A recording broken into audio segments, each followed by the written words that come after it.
This is episode 154 of the C10 podcast, and this week we're chatting with a leader that I've wanted to have on this podcast for quite some time, Rob O'Byrne. Rob, who grew up in the Kansas City area, we'll come back to that here in a minute, is the former president of CBIZ Employee Services. Before that, he was the president and CEO of other employee benefit firms, Robert D. O'Byrne and Associates, and the Grant Nelson Group, before they were acquired by CBIZ in December of 1997. Rob also happens to be the husband of Diane O'Byrne, who's been featured on this podcast at least once, maybe even a couple of times, and was instrumental in the development of the C10 Mentoring Leadership Program.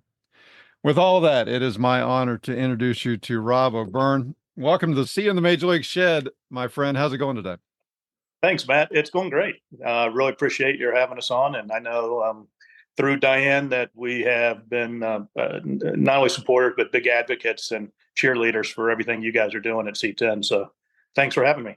Well, we appreciate that. And I'm going to, toward the end, we'll talk about that a little bit as well. And I know you've had a chance to spend some time around our students and mentors at the Top Golf event. And obviously you've heard a lot about it from Diane over the last 6 or 7 years. So we'll come back to that here in a little bit. And we have a lot more to chat about. We're going to talk about retirement. We'll talk about a company being acquired and leadership and mentorship and all these different things. But we like to start these chats with what we call pregame batting practice, just a chance to get to know you a little bit better. So here we go. Question number one. My hero growing up was? I'd have to say my dad. Mm-hmm. He was always there. He worked hard. Anything I know about the topics you just mentioned came from him. He grew up in pretty rough conditions and tough times, and every day I learned how much more he taught me. Yeah, didn't realize at the time. Where was he from? Where did he grow up? You know, he was originally born in the Dust Bowl days in Oklahoma, and then moved to Kansas, actually Baldwin City first. And then my grandfather got a job as a traveling salesman, basically in Kansas City. So they moved to Kansas City, and he grew up at 69th and Brooklyn, over in the southeast part of town. Very good. Question number two. My first paying job was? Mowing yards, and then caddying. My dad, again, I'll look back at that. I think I was probably 10 or 11, and summer, and he said, okay, it's time to go make some money. We had an old lawnmower, and he said, okay, go fill it up with gas, go knock on doors, see who needs a yard mowed. And it was, and I'll digress if it's okay, but a leadership situation, that I was the recipient of. I think I was, call it 12, 13 years old, and I was out of gas I had some yards I was supposed to mow. And actually, I really wanted to skip all that and go to baseball practice. Mm-hmm. He said, no, you made a commitment. You got to go mow the yards. And I said, well, I don't have any gas. And he said, well, you have a gas can? I said, yeah. He goes, you have a bike? I said, yeah. He goes, go get some gas. And I go, I don't know how to, how do I carry it? He goes, you'll figure it out. And I remember coming back after that. I was actually pretty proud of myself that I figured out how to carry a 5-gallon can of gas on a little bike, the ones with the big old handlebars that went up. Oh yeah, big old banana bars, yeah. Yeah, exactly. Banana seat. It was a lesson, shoot, here it is 55 years later that I still remember the lesson of, if you've made a commitment, you have to follow through on it. Mm-hmm. And that was what he was teaching. And secondly, that, you can figure it out. Nobody's going to do it for you. It's not an impossible, he didn't send me on an impossible task or a dangerous one. But just one that, go figure it out. I'm not going to drive you. Mm-hmm. It's interesting. And I don't want to lament the fact of kids these days. I don't want to sound like, get off my lawn type guy, but our youngest son, who's 19, he's just finished his freshman year of college. We were talking about something similar yesterday with just, we were driving through our neighborhood. The ice cream truck was going through the neighborhood, and, there are no kids around. Now, there aren't a ton of kids in our neighborhood to begin with, but, I told him, I said, no one, again, I'm sounding like an old fogey here, but, when I was your age and younger, there were kids everywhere. I mean, kids would come screaming out of their houses if they were inside this time of year. They would come screaming out of the houses or screaming from the backyard or wherever for the ice cream man. Yeah. And I say, and some of it's safety, some of it's just the weirdos that are out on the internet and whatnot. But, when we were younger, I told him, I said, we left the house early in the morning, whether it was to go play baseball, mow grass, Yeah. who knows what we were getting into, but we left early in the morning, came back at night. Yeah. And people joke about that now, but that's kind of the reality. We did the same. We'd get on our bikes, and now, that was kind of the rule. Just you need to be home before dark. Yeah. And obviously there were no cell phones or no nothing. So they didn't know where we went. I grew up in the Waldo area, and we rode our bikes from Waldo out to Blue Hill, where Blue Hills Country Club is now. I remember riding. My grandmother lived on Raytown Road, and Gregory and Raytown Road. We'd ride our bikes there. It was great freedom, but also, again, back to some of the lessons, you had to figure out how to be somewhat responsible, but also how to work. Because I never would do that. Not that we thought we couldn't, but we would typically have 2 or 3 or 4, kids, and you had to learn, how to get along, first of all, on all day adventures like that. Mm-hmm. And you also, no man left behind, Right. Somebody tire, blew, or their chain broke, or you all had to pitch in and figure out how to, you couldn't just leave them. Yeah. So I also look, and I don't see kids playing pickup ball. We played football in the Middle Ward Parkway, Mm-hmm. Play wiffle ball, at Bingham Junior High, and every day, if we weren't mowing yards or caddying or doing something, we were out, we'd ride our bikes, and we didn't play just one sport. Like you, I played all the organized sports, kid growing up, but probably at least half of it was just pick up ball. And again, back to kind of the theme here is you learned how to, get along. You learned how to deal with people. If you were picking teams, you learned, how to balance getting the right team, but making sure your best friend didn't feel excluded. Mm-hmm. And you learned how to referee yourself. Right. Did that ball go over the fence or not? Well, you had to figure it out. Mm-hmm. So I look back and I think I worry that the kids are focused too much on one single sport at too young of age, Right. and they don't very well rounded. And secondly, they don't learn how to referee themselves. And Right. I think that's a critical skill as you get into business. If you want to talk about leadership, that's where you learn it. That's a lesson, quite frankly, that I don't think enough about probably when we get into these discussions. The whole relationship piece. Yeah, it's a different world for my kids. My kids range from like I say 19 to 25. And so they were brought up at a different time. The technology's different, these types of things. They still have to learn those relationships somehow, some way. But you're right. When you're out with your friends and then maybe some other neighborhood kids are getting involved and you don't really know them, and you got to figure out how to get along, how to problem solve. You learn the fine line between getting along and not being a pushover, Right. So there's that. You don't want to be bullied and you don't want to be the bully. You got to kind of figure out how to, navigate that. And there's not an adult within 2 miles, Right. Yeah. All right. Question number 3. If I could have one superpower as a leader, it would be. Oh, man. Here's what I believe and what I tried to manage to and help others. I believe good leaders need these 3 qualities, and they need one of them in abundance.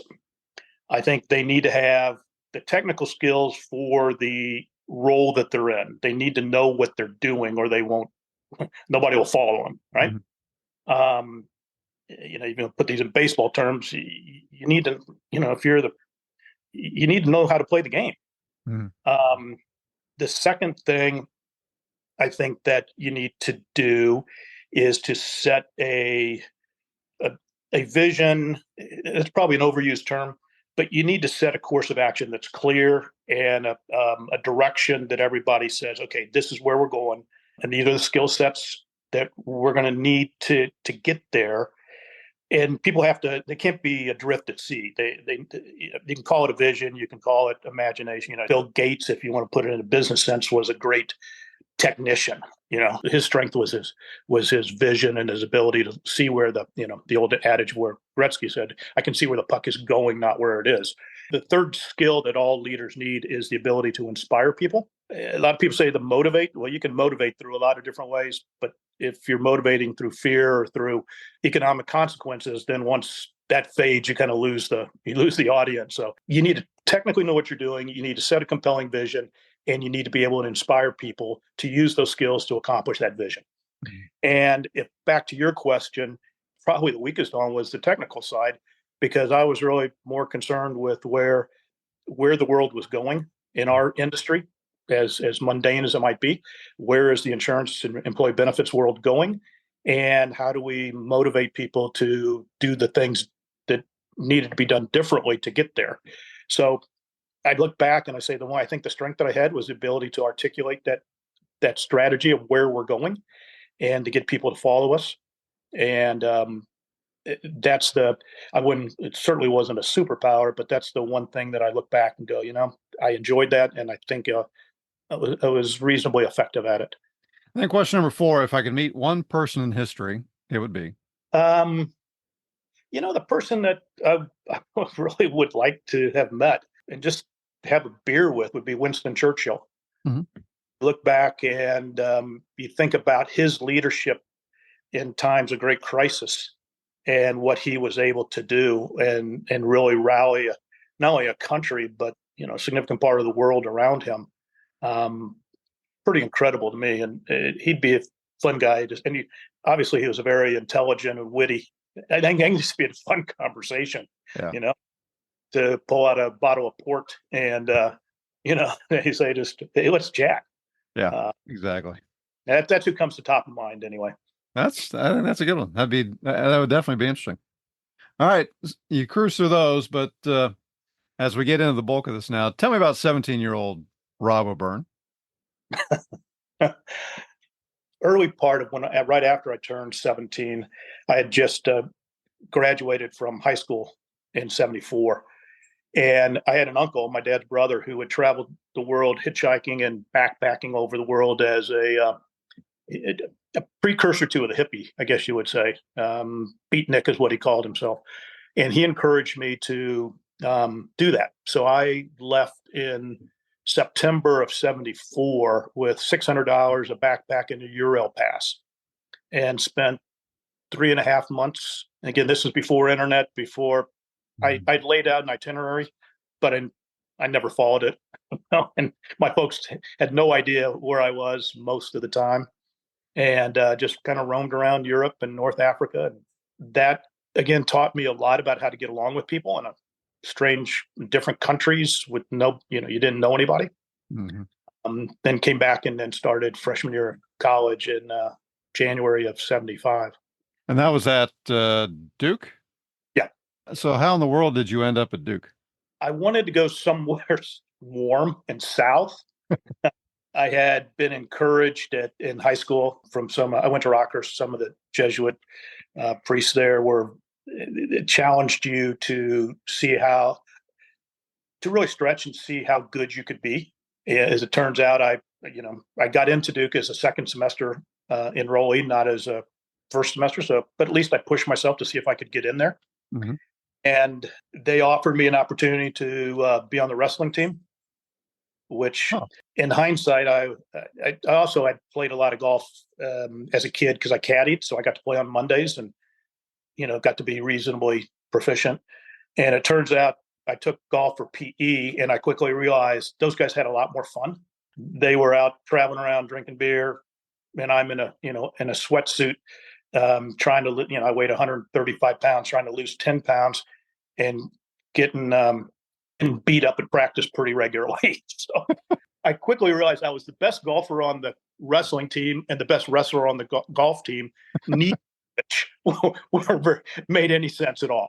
So ultimately transferred from Duke after a year, followed a woman to University of Missouri. And I can remember the math here, and we'll have been married 46 years in October. So it was probably maybe the only good decision I've made. This kind of ties into into that 17-year-old Rob, but we've had Joe Ungashik on this podcast before, and Joe's heavily involved in seeing the major leagues. And if I remember everything correctly, I think you and Joe knew each other growing up. And then, Yep. as he puts it, Diane was she a year or two behind you guys and kind of tagging along? And so you've Yeah. known her for a long, long time. Yeah. I've known Joe since, knowing him not well, but we knew each other in grade school. And then Hmm. in high school, he went to Southwest. He was in a different, but we were in the same class, 74.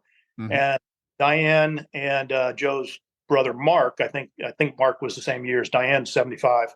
So yeah, Diane was a year younger, but he had family there too. So yeah, I've known Joe for quite some time. And you've known Diane for quite some time. She's 16. So I've known Diane 51 years. That's awesome. So in the 1960s, your dad founded Robert D. O'Byrne Associates here in Kansas City. And I mean, that's a company that frankly, and I don't remember why, but I don't remember if it was if I just saw the building or saw an ad somewhere or saw it in the phone book or whatever. But I mean, I was familiar with it just by name. But as you're getting ready to go to Duke and then transfer to Mizzou, was this a George Bailey type thing where you're eventually going to go to work at Robert D. Byrne and Associates, or did you have other plans in mind? I had very much other plans in Oh, mind. Had no, I would say no interest, but it wasn't even that. We never discussed it. He, it was never an expectation. And it's interesting you say that, Matt. And I'll go back to the very first question that you asked me in terms of people that I look back and go, yeah, they were pretty smart. I was all set to go into investment banking. That was my degree was in finance. I had a couple job offers and was ready to take one. In fact, I had verbally accepted one. And at the Father's Day weekend down at Missouri, my senior year, they had a little golf event. So my dad and I were playing. And that was the first time he ever brought up. I mean, this is May. I'm graduating in 2 weeks. He brought up, he said, have you ever thought about, coming to work for us for a while? And I go, no. And he said, well, you can always, you now know you can always get a job in, the banking world. Why don't you come and give it a try? Give it a year. If you don't like it, you don't like it. And it was a pretty small company at the time. There were maybe 10 people at the most. And there were a couple other younger guys, a little bit older than me, but they were, more my peers actually than probably his. And I knew them. We played on softball teams together and stuff like that because I'd been playing on the company team. And I like these guys. And they also said, hey, just why don't you try it? And 40 years later, I retired from that job. So I had no expectation. He didn't push it, but he knew when to push the button and ask the question in a way that got me interested, but didn't feel like I feel like I had a choice, and it was entirely my decision. But I think he kind of knew how to guide it. So I came to the decision that he wanted. It felt like it was mine, right? Which is the mark of both a good father and a good leader, I think, isn't it? Absolutely. It's you can't make people do what you want them to do. You can only make sure what they want to do is aligned with what you want to do, and get that alignment. And then people will run through walls to do what they want to do. Mm-hmm. And particularly if you give them the resources and the support, because it's now a mutual goal as opposed to, let me tell you what you have to do. That probably works for some people. It didn't work for me as somebody who was following, and it certainly didn't work for me as a leader. So at what point did you realize you had some leadership abilities and I'm assuming even enjoyed it? It probably goes back to sports in high school. And, that sounds simplistic, but I wasn't the biggest or the fastest or anything like that. But I remember, actually, I'll give you a situation in college, silly stuff, but it was intramural football. And, I'd grown up, I said, I was so small, I barely played at high school on the organized team. I was just, like I say, I wrestled 119 pounds. That tells you something. But I played a lot of sandlot. The intramural team had a guy who was our quarterback, who was a year older than me, and he was like he'd been all state, all this stuff, and really knew this. And for whatever reason, I think he had a date or something. He couldn't play one game. And so I was kind of the backup guy. We were playing the team that won the championship 2 years in a row. And I remember going to our guys and go, look, this is the plays they run. This is what they do. They do it differently. Nobody catches it, but what they did was they put their best receivers at guard, and they had a quarterback who was kind of like me. It was relatively quick and could move around a little bit. I couldn't throw the ball 50 yards, but I could throw it enough. But they put their best receivers at guards and have them kind of chip block, and then the guards would go out and everybody else would block. And you didn't ever pay attention to nobody was covering them. Mm-hmm. And I remember going to our team and saying, this goes back to the three things that I was talking about. From a technical standpoint, this is what we need to do. Okay.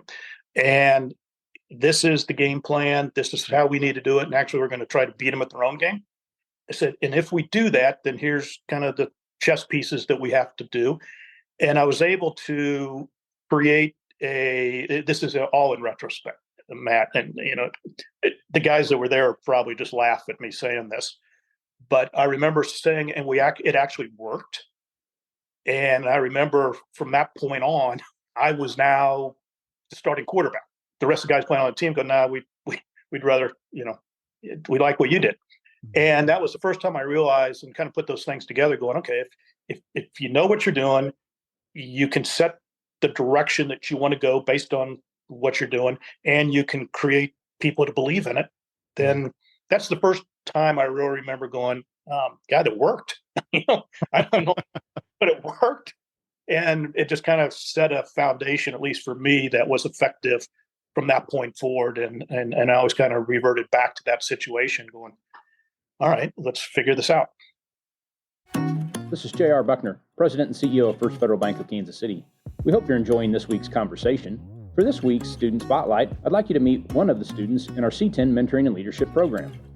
Hi, my name is Topher Roth. I'm a senior at Lincoln College Prep, and C10 is making an impact on my life because I have people that I know I can come to besides my parents I can confide into, and it's also making an impact as since I'm a senior, I'm leading a service project along with my two other senior classmates in C10, and it's making an impact because it's helping me learn how to manage and plan my time better, especially since it's pretty much all on me to get everyone connected on base and make sure this thing goes off. First Federal Bank of Kansas City is proud to make a donation this week to the Post-High School Scholarship Fund for seniors in the C10 Mentoring and Leadership Program. If you'd like to join us in this effort to give our future leaders an opportunity after high school, please click on the link in the show's notes. Now back to this week's conversation. In your professional leadership journey, what was most challenging or most difficult early on? Probably the most challenging thing. My dad had some health problems. I spent the first 15 years of my career in the industry in sales, and it was great. I worked my own hours. It was during the day, obviously, but it wasn't clocking in and clocking out. Mm-hmm. It was mission based, so nobody was telling me how much I could or couldn't make, and had all the free time that I wanted to go do the things I wanted to do as long as I generated enough sales to create the income we wanted. But my dad had some health problems, so in I guess it'd be like 92. So 14 years in, I had to move into a management role. And now I was managing and responsible for not only the company, but also how do I manage and lead my peers? Guys that, a number of them were older than I was. I mentioned earlier about the 2 or 3 guys when I first started that were instrumental and all of a sudden now I'm in charge. Mm-hmm. And I've got to figure out how to be firm and hold them accountable while at the same time not coming in as, the entitled son who is now going to tell us what to do. And that was, a lot of mistakes made, I'm sure, at the time, and a lot of things that I'd probably rewind the tape maybe a little bit differently. But it was in retrospect, it was a good experience of again, how to lead people in a situation where you're maybe not expected to be in that role. And all of a sudden you're in it and you go, okay, I've got to figure this out. Mhm. And how do I watch, how do I direct people and make sure they're doing what they're supposed to do without them feeling like I'm looking over their shoulder every time? But yet I am, right? Because you have to. We had mentioned Joe Ungashek, and it's interesting to me as I was kind of thinking through this that, Joe worked for his dad and with his dad, who started a company, Right. and you're doing the same. Right. Was that difficult for you, or was it, hey, it's pretty simple, and now I get to work with my dad? When he said he was done, he was done. Oh, He retired January 1st of, I think it was 93. He never set foot in the office again. really? No. And he, I remember as a kid, he quit smoking and it was cold turkey. And when he made up his mind to do something, it was done. It was, his point was, once you commit to doing it, there is no plan B. You have to do what it takes. I worked for him or with him for those 14 years as a salesperson, like, anybody else in the company. But it was only in the last few months, when his health deteriorated, that he said, okay, you're going to take charge. You need, we spent some time. And, but again, as was his style, he's been teaching me things without me probably even knowing it. And so when he retired, I'm not kidding. I moved into his office on January 2nd. He never came back in the office. Now, he was always interested, at family events, and he'd always, want to know what was going on and how it was going, but it was my show. Huh. And that was both good and bad, but it was, and again, in retrospect, it was, I hate to use the old, all these old phrases, but it was sink or swim. Just figure it out. I'm here to help. Like you said earlier, you got to go get gas, figure it out. Exactly. But the good thing about that, you knew to expect that from him. Yeah, And that wasn't a big shock. No, there was no doubt.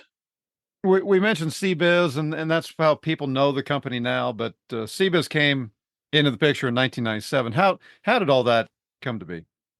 Because that was if I'm putting the math right, that's maybe 4 years into your leadership of the company? Yeah. Okay. A couple things kind of converged simultaneously.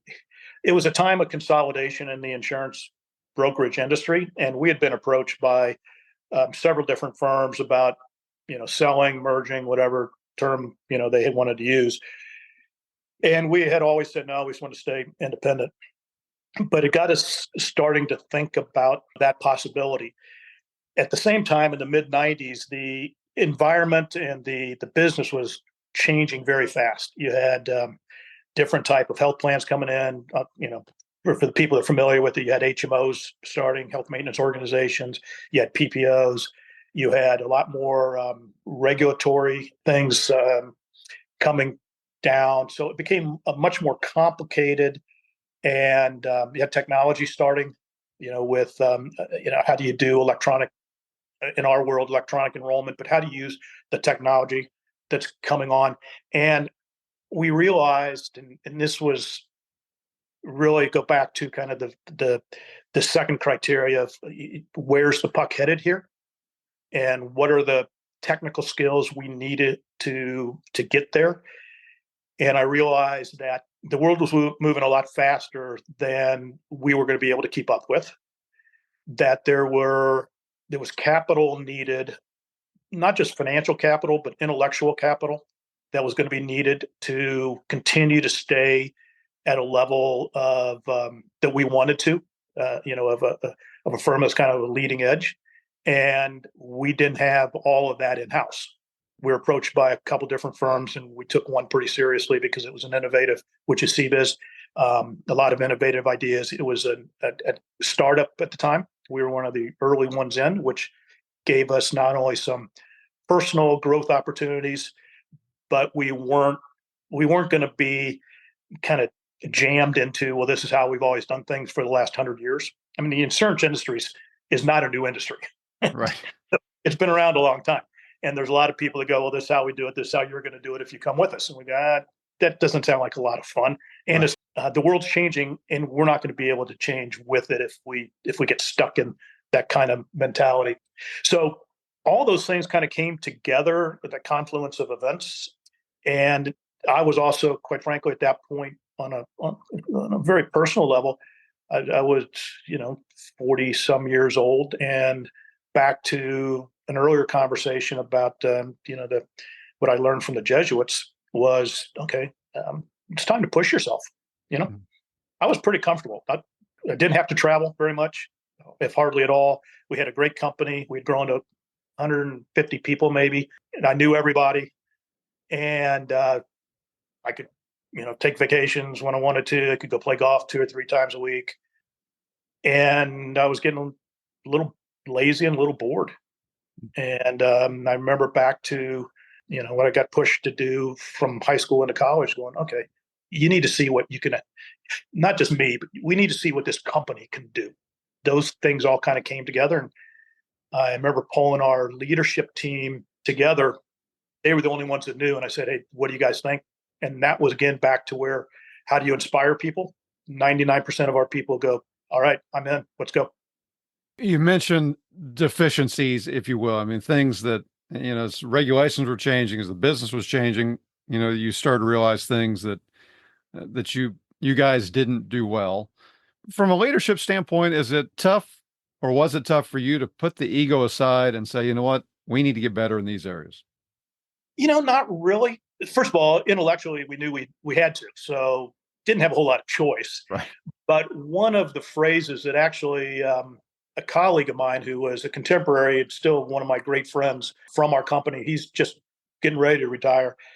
He had a great phrase from his, Italian grandfather, which is, you have to let your courage be stronger than your ego.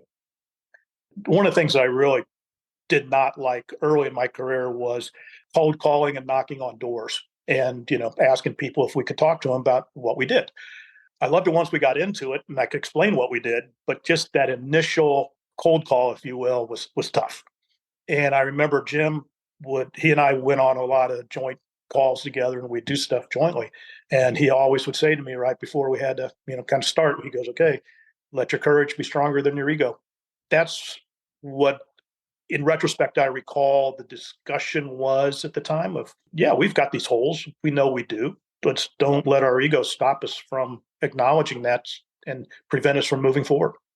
That phrase is interesting to me because just on a fundraising standpoint, something that I had to learn early, and I still have to remind myself of this. And I was talking to a couple younger fundraisers recently, and I said, you know what, your love, in our case, our love of our students, our love of our people that we serve, has to be greater than the fear of asking and the fear of rejection.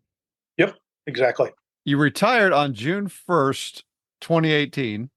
And that was exactly 40 years with the company? To the day. Was that planned? From my end, it was. I mean, once I knew that it was time to retire, we had trained, and back to, an earlier word used, we had, I'd mentored a succession plan, and it was time. And for a lot of different reasons, family-wise, on a personal level, and from a business standpoint, it was time. And once I made that decision, I thought, okay, when is it going to be here in the next year or two? And it just seemed, it just kind of bookend things for me to say, okay, I want to do it 40 years to the day. There's some symmetry there that just amused me, if nothing else. Right. It's turned out fine. So I spent roughly 20 years in growing a family, helping to grow a family business, and then 20 years going back to before I even started with my dad, in basically investment banking, the corporate world, public market company. We were a New York Stock Exchange company, so had to learn all that kind of stuff. So it was an interesting time. And again, looking back, okay, 20 years, private company, family based, 20 years, public company. Okay, I've pushed it as far as I'm ready to go. There's some good symmetry there, though. Yeah. Yeah, and that was the timing was kind of coincidental, but it was just time. As I get older and I talk to more and more people that have retired or going through retirement, thinking about retirement, et cetera, there's always this thought, and my dad and I talk about this. My dad's 80 and still works, and different job. I mean, he was actually in the insurance. He was with State Farm for the bulk of his career, and now he's kind of an executive minister at our church, but he's not ready to retire. And they listen to the podcast, so I might get in trouble for saying this, but he doesn't have a lot of hobbies. I mean, he does yard work and that type of thing, but he likes to relax and watch Westerns and whatnot. But, he's not a big golfer, isn't into building cars and these types of things. But for you, as you're getting ready to go into retired life, was that, I don't want to say a concern, but was that something you were thinking through? Is okay, what's next? What am I going to do next? Am I going to have to get a part-time job just to keep myself busy? Or were you thinking, man, I can't wait till June 1st gets here? It was much more the latter than the former. But there's always that trepidation, when you jump off the bridge, or, if you jump out of the plane with the parachute for the first time, you go, God, I hope this works. There's always that sense of unknown. Right. I was leaving a career the only one I'd known, and leaving a job that was good for our family. Mm-hmm. And there's no going back. You can't go back 6 months later and go, yeah, I made a mistake. So, right. But on the other hand, Matt, my gut just said, okay, it's time. The passion had started to wane a little bit, not for the people, but I was traveling 3 or 4 days a week, and it's just, and I love to travel. And that's kind of what made me think a little bit. I go, I love to travel. Diane and I both do, but I don't want to do it where I'm in a different hotel every night, because I got to be in 3 cities in 4 days. And we were young enough and healthy enough, and our kids were, either in college or out of college. Everybody's different. Mm-hmm. And there were things I wanted to learn. I love working out. I love being outside. So I wanted to learn how to work in the yard and mm-hmm. grow things. And, and I enjoy that even now. I still mow my own yard, rake my own leaves, just because I enjoy it. But I wanted to learn more than just the task. Mm-hmm. I wanted to, why does stuff grow where? I wanted to learn how to cook. Diane did all the, she had a great career herself and raised all the kids, and I'm out of town, and I'd come back and she'd do all the cooking. So I want, there were things I wanted to learn how to do. Right. That I think was as important as the hobbies. Mm-hmm. Hobbies I kind of already knew and I enjoyed them, but there was a sense of, I want to continue to learn and try new things. Still cook? Almost every night. You have a fan favorite? I love to fish too. So that's something else that I've really enjoyed doing. So we spend some time down in Mexico in the winters, and I brought back 50 pounds of fish. So we eat that quite often. And so I've had to learn how to, different presentations, different types of fish, different styles. Tonight, I'm cooking a dish from a Portuguese dish called cataplana, mm-hmm. which is a seafood dish that would be equivalent to risotto or a paella Spanish. But it's fun. And we got to go to Portugal. We had the dish. I go, okay, I want to learn how to cook that. So nice. Yeah. We'll see how it turns out. What time's dinner? We'll bring something. Well, hey, as we come down to the end here, when is one time that you struck out as a leader? The time I struck out as a leader is we had a little mini crisis at the company one time, where we had some people who, a few guys who left and wanted to start their own firm, and that was fine. But I didn't anticipate the timing, and I didn't anticipate the turmoil that would cause within the troops. So I look back and I go, what did I do wrong? I assumed other people would feel how I did, which was not worried. Okay, all right, stuff happens. But other people who weren't as close to a lot of the information go, is the sky falling? Right. And the second thing I did once that happened is I then flipped and overreacted a little bit. I should have anticipated and really thought through, okay, what does this mean to others, and how are they going to react? And been a little calmer and more thoughtful and more deliberate in the response. So that taught me to be outward looking first, and then to be patient. That's what quickly comes to mind. So on the flip side, then, when's one time you hit a home run as a leader? Oh, when I convinced Diane to marry me, how did that work? Well, I think actually the home run for us was, we talked about earlier, was the move to CBIZ. It created great opportunities for a lot of people. It showed the company and our clients and the outsiders that we were going to continue to evolve and continue to grow. Even we had just won the Kansas City Small Business of the year before. We were at the top of that world, which was a whole nother great experience and a tribute to all the people we had. It was wonderful. But then it was, okay, well, what's next? Right. Sit on that. And I think the move to CBIZ, there were some stretches and some tough times, but it was everybody hung in there because they believed in the vision. They knew we had the skills to execute. They felt the same that we did we believed in ourselves. So I think that's probably, if I look back, and like I said, it created opportunities. Our HR director became the corporate HR director for the entire company. Our legal counsel became the chief legal counsel for our division. The same thing with our CFO. So it gave people career opportunities that they wouldn't have had if we had stayed a very nice but small regional company. Yeah. Well, we've mentioned Diane a couple of times, and she was, as I mentioned at the beginning, she was instrumental in the development of our C10 mentoring leadership program. She was part of the committee that we call it the curriculum committee that helped put everything together. She comes and speaks once a year or so to our students and mentors, gives a fabulous presentation on personal branding and how that looks, especially in the world of social media. But I mean, you've also had a chance to spend some time around our students and mentors through the See You at Top Golf event. And obviously, if she's on board, as the great husband you are, you feel you need to get on board. But Diane aside, your personal experience, why do you like to support seeing the major leagues and particularly the C10 mentoring leadership program? I'll go back to a topic that's kind of come up a couple times as we have, is you talked about with helping people who are fundraising, or I talked about my early steps in cold calling and just talking to people. And Diane and I talked about this the other night after we got back from the event out at Top Golf.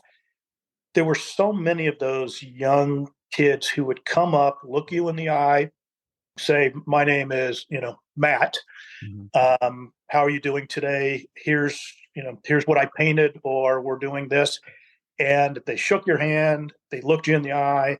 That's not easy for 14-year-old, and particular 15 or 17 or whatever they might be, but particularly some that come from the backgrounds where they didn't have that example set for them at an early age. And Right. You look at that and you just go, God, even if that's all that they learn from this, that's an incredible skill and self-confidence, even if they have to kind of force that confidence, it's one of those things. If you convince yourself that you're confident, then eventually you become confident, right? Diane and I were talking about that, going, I couldn't have done that at 14. Right. There's no way. And I had great role models. And those kids doing that and being able to stand up and make their presentations, at the year-end event and to do different things, that's just such a great life skill that will take them a long way. And that's why that's the most meaningful thing to me. No, and I appreciate you saying that, because, and that's something I think about often, that, I look at what some of these students are doing, and I tell them many times that we know that some of them are going through things in their lives that at 54, I've never had to go through. Right. And never will have to go through. And to see the confidence that they are developing, the skills that they're developing. And again, we talked earlier about relationships and, being around your peers and those types of things. And we purposely bring together, and we've said this from back when Diane and the rest of the committee were putting this thing together, we said we want to bring together students from different backgrounds so they can learn that, hey, it doesn't matter where we are growing up. It doesn't matter where I go to school, how much money my family does or doesn't make. We can learn these leadership lessons together. We can serve in the community together and just become better people together. And so it's so incredible to see that. It's incredible to hear others talk about that as well. But Yeah, I mean, they do things. I mean, our seniors plan a service project for the whole group. And when I say for the whole group, it's usually, the 16 to 20 students that we have, plus their mentors. Yeah. And so you're planning a service project for about 50 people. And I'm thinking 16, 17, 18 years old. I don't know that I could have done that. I had a hard time planning Friday night,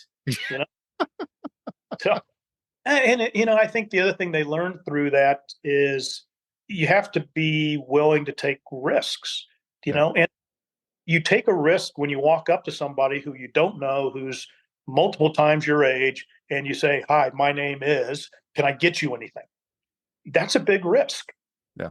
They learn that it doesn't kill you, and there's rewards if you take that risk, and the more they do it, the more comfortable. And again, that's the incredible part of seeing them do that. Yeah. Well, finally, I asked you earlier about 17-year-old Rob O'Byrne. Mhm. If you could go back today, what would you tell 17-year-old Rob? I would say you're going to have an incredibly lucky life. There's mistakes, ton of mistakes I made, but the key, I've learned from them all. Would I have been, I look back, I go, I've been incredibly fortunate. I've been I've had enough adventures, but also have had this, the ability or the family to be stable. I guess I would go back and tell 17-year-old Rob, don't screw this up. Right? you got a good life ahead of you. Don't mess it up. Well said, and a great place to end. So, Rob, thank you so much for your time this week, and thank you for all the support from you and Diane. Well, thank you. I'm honored to have been asked to be part of this. Well, that does it for this episode of the C10 Mentoring and Leadership Podcast. Thank you so much for listening. We hope you enjoyed it. If you did, we hope that you'll leave a favorable review on your favorite podcast platform.